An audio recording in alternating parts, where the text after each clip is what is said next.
Siamo qui nuovamente, molto contenti tra l'altro perché oggi ci apre la rassegna il presidente del Veneto Luca Zaia. Buongiorno. Buongiorno a tutti. Consueto appuntamento del martedì. Allora, cominciamo a parlare del comune di Belluno che ricorrerà al Tribunale amministrativo alla Corte dei Conti per danno erariale per quanto riguarda queste centraline sul Piave. È stato approvato questo alla unanimità dal Consiglio Comunale. È una prerogativa, io adesso non conosco bene la notizia, ma da quel che so io è una prerogativa che ha l'amministrazione comunale e il Consiglio Comunale, la esercita nel pieno dei suoi poteri. Poi vedremo il TAR cosa dirà e vedremo anche appunto quali saranno le determinazioni dei tribunali. È un fatto poi alla fine di pratiche di tribunale, staremo a vedere. Senta, parliamo ancora di sanità. Proprio lei ha confermato lo stop il sabato e la domenica alle sale operatorie che verranno chiuse nel weekend, dicevano ad Agordo. Dice il governatore conferma, leggo, il futuro dell'ospedale di Agordo per l'ortopedia, sale operatorie ferme il sabato e la domenica, ma diciamo se ci si rendesse conto che il nuovo assetto non va bene siamo pronti a modificarlo.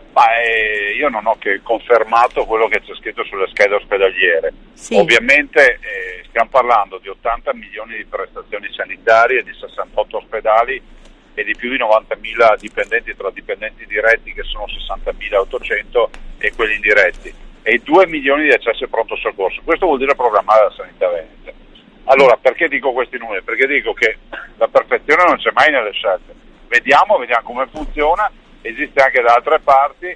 Il tema è che il fine settimana non c'è modo di fare interventi chirurgici, però è altrettanto vero che se c'è un'emergenza si riesce anche ad affrontare il tema dell'emergenza con altre modalità, fermo restando che poi, valutando la casistica, valutando tutto, nell'interesse, ecco, questo lo vorrei sottolineare, nell'interesse del paziente. Cioè dobbiamo renderci conto che un'ortopedia che lavora pochissimo o quasi nulla è un'ortopedia che non garantisce efficienza nella cura del paziente. E nei tempi moderni è importante la casistica, cioè il numero di interventi che si fanno, e dare anche, come si può dire, la casistica significa anche continua formazione e addestramento personale. Per cui stiamo a vedere senza come si può dire, fare tragedie su cose che qualcuno considera sempre iperdefinite e contro Belluno, e dopo si vedrà. Cioè, questa è una discussione che esiste tra San Donato, la weak surgery, e quindi con la chirurgia anche lì per l'ospedale di San Donato. Ho capito. Tanto per fare un esempio, si discute, si vede come funziona. Dobbiamo anche attarare i servizi in base alle esigenze dei territori. Cioè, mi spiego, qualcuno pensa che la sua salute sia tutelata perché teniamo lì un chirurgo giorno e notte all'infinito ad attendere qualcuno che spesso non arriva. Sì. Questo non è tutelare la salute, questo è mettere a repentaglio la salute. Quindi insomma questa scelta è giusta, anche dal punto di vista proprio guardi, dell'organizzazione. Ce lo dirà, alla fine è una sperimentazione che facciamo. Sì. È garantita durante tutta la fase della stagione invernale, quindi col discorso dei turisti eccetera, dopodiché vediamo. I tecnici che hanno prodotto questa scelta partono da dati, come si può dire, storici di interventi durante la settimana in emergenza e tutto.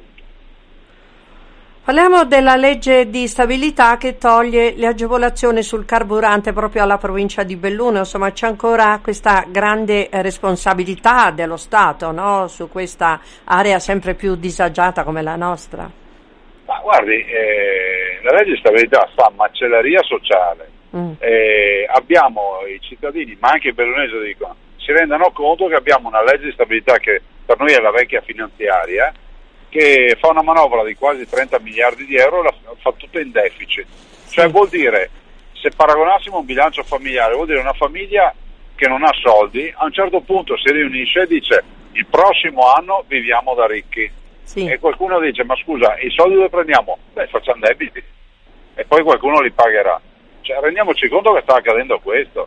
Lo dico soprattutto ai bellunesi che sono sempre attenti a temi quali la specificità, l'autonomia. Bene, con questo sistema non si farà proprio niente, nel senso che il governo non ci dà niente. Senta Presidente, noi abbiamo, come siamo a sviluppo rurale? Visto che lei è stato anche ministro. Sono pronti i bandi per aprire tutti i bandi secondo, come si può dire, i tempi previsti dalla legge, per cui per fine anno penso che gran parte dei bandi verranno aperti. Garanzia Giovani, 50.000 iscritti, 11.000 progetti di lavoro, 7.000 aziende coinvolte, insomma un bilancio del primo anno niente male, no? Sì, è quello che dicevamo in campagna elettorale, dicevano che non facevano nulla per i giovani.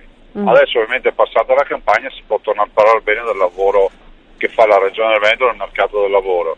Abbiamo ancora grosse difficoltà perché l'occupazione non è sicuramente delle migliori tra i giovani, però è tanto vero che noi quello che potevamo fare l'abbiamo fatto e questi sono i numeri. Si parla dell'abolizione Tasi dell'IMU sulla prima casa, è la legge di stabilità 2016 che lo prevede. Secondo lei ci sono vantaggi fiscali per i proprietari degli immobili? Diciamo, verranno premiati più i ricchi o i meno abbienti? Intanto diciamo che i cittadini dovrebbero anche avere un po' di più memoria, perché questa tassa l'ha introdotta proprio la maggioranza di Renzi. Sì. No, questo è bene dirlo perché qualcuno dice in giro, finalmente. C'è la storia della sindrome di Stoccolma, no? Cioè, alla fine ti innamori del tuo carceriere. Cioè, direi che è fondamentale sapere che chi ti ha messo la tassa è una maggioranza che aveva come Presidente del Consiglio, se non ricordo male, Monti, ma la maggioranza è quella di oggi, cioè quella del centro-sinistra. E Renzi dopo 3 anni la toglie, sta nella tassa che noi avevamo tolto e si chiamava ICI allora. Sì. Ma qui c'è un sacco di dibattito. Io penso che sia sacrosanto pagare la tassa sulla prima casa, perché dopo la tassa sulla prima casa ce n'è un'altra solo che è quella sull'aria. Però è altrettanto vero che la riflessione qualcuno giustamente la pone sui beni di extra lusso, cioè dicono vabbè, ma un superattico a Piazza di Spagna a Roma non può valere come un appartamento in una zona popolare di una delle nostre città. Allora chi è per il liberismo assoluto dice è giusto che sulla casa non si paghino le tasse se è prima casa, grande o piccola che sia. È pur vero che se uno ha una casa ha pagato già le tasse, no? Sì. Per comprarsela, eccetera. Certo. E dall'altro c'è chi dice manteniamo la differenziata. In un momento di difficoltà penso che la differenziazione potrebbe essere un bel segnale. Nel senso che i poveri non la pagano e i ricchi magari qualcosa ci mettono. Va bene. Allora, ladri scatenati ancora nel Bellunese, ma io so che lei ha incontrato il comandante generale dei Carabinieri. Che cosa gli ha detto? Innanzitutto ho portato il ringraziamento dei Veneti per la grande opera che i Carabinieri fanno. Ho incontrato ieri in visita ufficiale il comandante generale, che è generale di Corpo d'Armata, Tullio Del Sette, sì. E abbiamo fatto un bel incontro, abbiamo parlato un po' degli organici, del presidio del territorio, non dimenticando che i Carabinieri rappresentano una forza che è molto capillare con tutte le loro stazioni, le compagnie, le stazioni, sono i piccoli presidi anche nei posti più isolati del mondo, per cui penso che debba essere riconosciuta ai Carabinieri, ma del resto a tutte le forze di polizia una grande attività qui in Veneto. Sa che sono cominciati i lavori per ripristinare la nostra seggiovia San Vito di Cadore, quella travolta dalla frana, e presumono di riaprire i primi di dicembre? Lo so, sì, anche perché abbiamo seguito tutta questa sì, vicenda. Però bello, no? Sì, ricordiamoci che dietro quella seggiovia c'è una tragedia di 3 persone che hanno perso la vita, varrebbe la pena ricordarlo, perché si parla sempre delle alluvioni e inondazioni in giro per l'Italia, ma io non posso non ricordare che questo è stato un morto in Riviera del Brenta e 3 a San Vito, questo è il bilancio di un'estate. Va bene, comunque insomma bravi, dai, un po' di fiducia ci vuole sempre. L'efficienza veneta, l'efficienza bellunese ne viene fuori poi, no? Senta, parliamo di Galan, solo una domanda. Leggo che ricorre contro il taglio del vitalizio e questo naturalmente fa molto arrabbiare. Guardi, mi sono riproposto una cosa dal 4 giugno 2015, di non parlare di queste vicende, sì. Ma anche perché non merita nessun mio commento. Penso che i cittadini sono in grado, ognuno per proprio fare la propria valutazione. Allora, una battuta, come sempre mi piace chiudere così, sui mondiali di sci di Cortina, novità? È bene ricordarlo, 2021 mondiale di sci, e stiamo procedendo, adesso ovviamente si va verso la redazione di una sorta di business plan, cioè di piano delle azioni finanziario. Io punto molto sui mondiali di sci di Cortina, anche perché per noi significherà il rilancio totale di quello che sono le Dolomiti. Non dimentichiamoci che l'effetto Expo con i mondiali di sci lo vogliamo portare a casa, cioè un grande effetto di promozione di tutte le Dolomiti, non solo di Cortina. Cortina sarà il nodo, il centro cruciale dei mondiali, però non dimentichiamoci che per noi significa Dolomiti. Va bene Presidente, buon lavoro e come sempre grazie. Buon lavoro, a lei. buongiorno. Grazie, buongiorno.